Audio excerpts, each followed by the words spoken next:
இயேசு உங்களை நேசிக்கிறார். பிரியமானவர்களே, இந்த நாளில் ஆண்டவர் நம்மளோடு பேசும்படிய வேதத்திலிருந்து ஒரு 2 வசனங்களை கூட வாசித்து ஆண்டவர் நம்மளோடு இடைவிடுகிற காரியத்தை பார்ப்போம். அது ரோமர் புஸ்தகம் 10வது அதிகாரம் 14-15 வசனம் எப்படியாக சொல்லுகிறது. அவரை விசுவாசியாதவர்கள் எப்படி அவரை தொழுது கொள்ளுவார்கள்? அவரை குறித்து கேள்விப்படாதவர்கள் எப்படி விசுவாசிப்பார்கள்? பிரசங்கிக்கிறவன் இல்லாவிட்டால் எப்படி கேள்விப்படுவார்கள்? அனுப்பப்படாவிட்டால் எப்படி பிரசங்கிப்பார்கள்? சமாதானத்தை கூறி நற்காரியங்களை சுவிசேஷமாய் அறிவிக்கிறவனுடைய பாதங்கள் எவ்வளவு அழகானவைகள் என்று எழுதியிருக்கிறதே.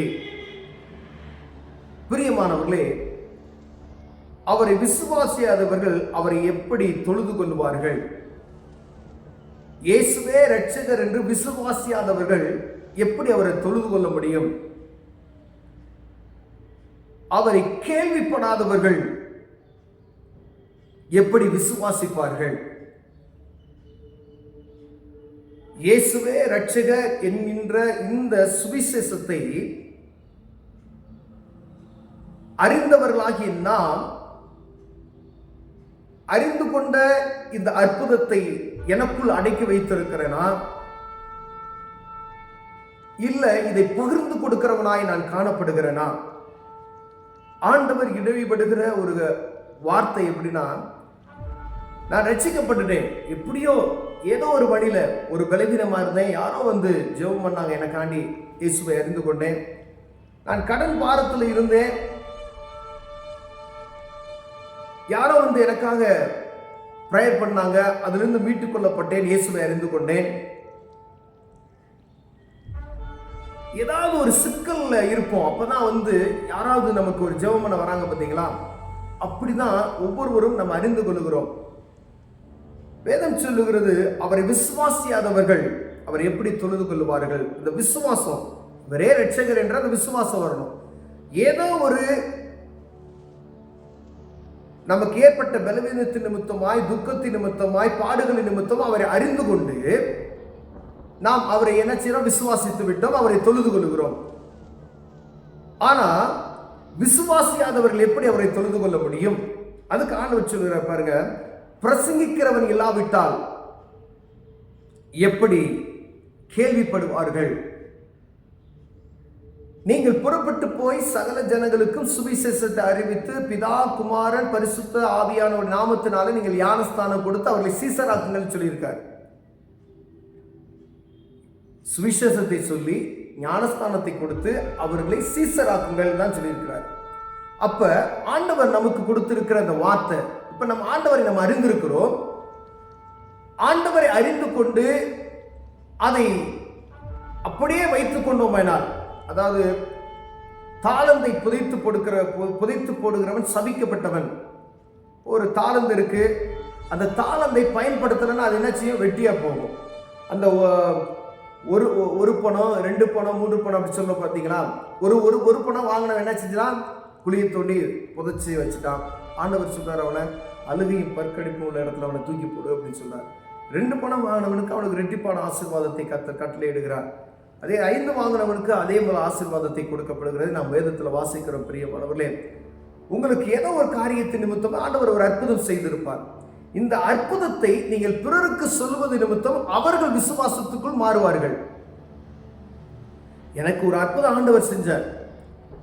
அந்த அற்புதத்தை கொண்டு பாதிக்கப்பட்டிருக்கிற ஒரு நபருக்கு யார் இயேசு யார் என்பதை அவருக்கு நீங்க அறிவிச்சோம் அப்படின்னு சொன்னா, அவர்களோட துன்பத்துல, அவருடைய வேதனையில, ஏன்னா வேதனை இல்லாத மனிதர்கள் இல்லை, பாடுகள் இல்லாத மனிதர்கள் இல்லை. எல்லாருக்கும் வசதி உள்ளவர்களுக்கு இருக்கிறது, வசதி அற்றவர்களுக்கு இருக்கிறது. ஏதோ ஒரு சூழ்நிலையில் பாதிக்கப்பட்டு இருக்கிறார்கள். யாருக்கு வைத்தியம்? ஆண்டவர் அருமையா ஒரு இடத்துல கேட்பாரு, யாருக்கு சுகம், வைத்தியம் வேணும்? பலவீனமானவர்களுக்கு என்ன செய்யணும்? வைத்தியம் வேணும் அப்படின்னு சொன்னார். இப்ப யார் பாதிக்கப்பட்டு இருக்கிறார்களோ அவர்களுக்கு ஆண்டவருடைய வார்த்தையை பகிர்ந்து கொடுக்கும்படி ஆண்டவர் விரும்புகிறார். அப்ப யார் அனுப்பப்படணும்? யார் சுவிசேஷத்தை அறிவிக்கணும் அப்படின்னா, ஆண்டவரை அறிந்து கொண்ட நான், ஆண்டவரை அறிந்து கொண்ட நீங்க எந்த சூழ்நிலையில் அறிந்து கொண்டோம் என்கின்ற காரியத்தை மனதில் வைத்துக் கொண்டு தேவனுக்கு, ஆண்டவருக்கு அந்த மகிமை உண்டாகும்படியாய் மற்றவர்களுக்கு நான் பெற்ற இந்த அன்பை, நான் பெற்றுக்கொண்ட இந்த அற்புதத்தை சுவிசேஷமாய் நீங்கள் அறிவிக்க வேண்டும்படி ஆண்டவர் விரும்புகிறார். ஏதோ ஒரு வகையில உங்களுக்கு செய்த நன்மையை நீங்க பிறருக்கு சொன்னீங்கன்னாவே அவங்களுக்குள்ள என்ன செஞ்சிடும்? விசுவாசம். இப்படி ஒரு கர்த்தர் இருக்கிறாரா, இப்படி ஒரு தேவன் இருக்கிறாரா, ஐயா விலைக்கிரயம் ஒன்றும் இல்லையே, விலைக்கிரயம் அவர் உங்களுக்காக கொடுத்திருக்கிறார் என்று சொல்லுங்க. இயேசு கிறிஸ்து உங்களுக்காக விலைக்கிரயம் கொடுத்திருக்கிறார். அநேக இடங்கள்ல நம்ம தான் தெய்வத்துக்கு பணம் கொடுக்க வேண்டியதா இருக்கிறது ஒழிய, ஆனா இங்கே ஆண்டவர் அவர் நம்முடைய பாவத்தை போக்குவது அவரையே பலியாக ஒப்பு கொடுத்திருக்கிறார். நம்ம விலை குறையம் கொடுத்து மீட்கப்பட்டு இருக்கிறோம் என்ற செய்தியை மற்றவர்கள் அறிந்து கொள்ளும்படியாய் நாம் யாருக்காவது சுவிசேஷத்தை அறிவிக்க, நாம் பெற்ற இன்பத்தை மற்றவர்களுக்கு சொல்லிக் கொடுத்து அந்த பாடுகளிலிருந்து அவர்களை விடுவித்து காயம் கட்டி அவர்களை ஆறுதல் படுத்தி தேற்றுவதற்கு ஆண்டவர் நம்மளை பயன்படுத்தும்படியாக விரும்புகிறார். அனுப்பப்படவிட்டால் எப்படி பிரசங்கிப்பார்கள்? இப்போ நம்ம தான் சொல்லணும். ஒருவேளை சபை அனுப்பும், இவங்க அனுப்புவாங்க, அவங்க அனுப்புவாங்க அப்படின்றதை காட்டிலும் ஒவ்வொரு கிறிஸ்தவன் மேல் தலையின் மேல் விழுந்த கடமை, ஒவ்வொரு தனிப்பட்ட மனிதனுக்கும் அவரவர்கள் மேல் இருக்கிற கடமையை சரியாக மற்றவர்களை பார்க்க, நான் அப்படின்ற ஒரு என்னதுன்னா இதை செய்யணும், அப்ப நீங்க செய்யணும். ரட்சிக்கப்பட்ட ஒவ்வொருவருமே நீங்க ஒரு சுவிசேஷகன் என்பதை நீங்கள் மறந்து போகாதபடிக்கு நீங்க கவனமா இருப்பீர்களானால், இயேசுவை நீங்கள் அறிந்து கொண்ட ஒவ்வொருவருமே நீங்க சீசர்கள் என்பதை மறந்து போகாதபடிக்கு சபை அனுப்புவோம், அவங்க அனுப்புவாங்க, இவங்க அனுப்புவாங்கன்னு சொல்றதை விட்டுவிட்டு உங்களால கூடுமான அளவு, ஒருவேளை இந்த யூடியூப் நீங்க வச்சிருக்கீங்க, ஒருவேளை ஃபேஸ்புக் வச்சிருக்கீங்க, இதுல எல்லாம் பாருங்க, காலையில் எந்திரிச்சதும் ஹாய் மெசேஜ் போடுறோம். காலையில் எந்திரிச்சதுமே எவ்வளவு காலையில் ஏர்லி மார்னிங்ல வரக்கூடிய மெசேஜ் பார்த்தீங்கன்னா குட் மார்னிங் அப்படிலாம் போடுறோம். இயேசு உங்களை ரட்சிப்பார். ஒரு வசனத்தை போடுங்களேன். ஒரு பாதிக்கப்பட்டு இருக்கிற ஒருவனுக்கு ஆண்டவர் ஒரு ஆறுதலான ஒரு வார்த்தையை கொடுப்பாரே, ஆனால் அந்த மனிதன் ரட்சிக்கப்படுவானே. அப்ப நம்ம தான் அவங்களுக்கு சுவிசேஷத்தை சொல்லுவோம். ஏன்னா பாருங்க, சமாதானத்தை கூறி பிரசங்கிக்கிறவர்கள் இல்லாவிட்டால் எப்படி கேள்விப்படுகிறார், அனுப்பப்படாவிட்டால் எப்படி பிரசங்கியிருப்பார்கள். சமாதானத்தை கூறி நற்காரியங்களை சுவிசேஷமாய் அறிவிக்கிறவருடைய பாதங்கள் எவ்வளவு அழகானவைகள் என்று எழுதியிருக்கிறது. சமாதானத்தை கூறி நற்காரியங்களை சுவிசேஷமாய் அறிவிக்கிறவருடைய பாதங்கள் எவ்வளவு, உங்களை நிமித்தம் என் நிமித்தமாய் ஆண்டவருடைய வார்த்தையை அறிவிக்கிற ஒவ்வொரு நிமித்தமாய் அவருடைய நம்முடைய பாதம் எவ்வளவு அழகாய் இருக்கிறது என்று நற்காரியங்களை கூறி, சமாதானத்தை கூறி, சமாதானத்துக்கான காரியங்களை கூறி, அவர்களுக்கு ஒரு ஏதாவது ஒரு நற்காரியங்களை செய்து பாதிக்கப்பட்டவர்களுக்கு, வேதனைப்பட்டவர்களுக்கு சொல்லி ஆண்டவர் யார் என்பதை புரிய வைப்போமாயானால், இந்த கடைசி காலத்துல ஆண்டவருக்காய் அவரை நோக்கி பார்க்கிற விசுவாசம் உள்ள ஒரு கூட்டத்தை நாம் ஆதாயப்படுத்த முடியும் என்பதை மறந்து போகாதபடிக்கு என் தலைமேலு ஒரு கடமை இருக்கிறது என்பதை நாம் எப்பொழுதும் மறந்து போகாதவர்களை, இயேசுவை சொந்த இரட்சகரை நான் ஏற்றுக்கொண்டேன் அப்படின்னு சொன்னா உங்க மேல ஒரு கடமை இருக்கு.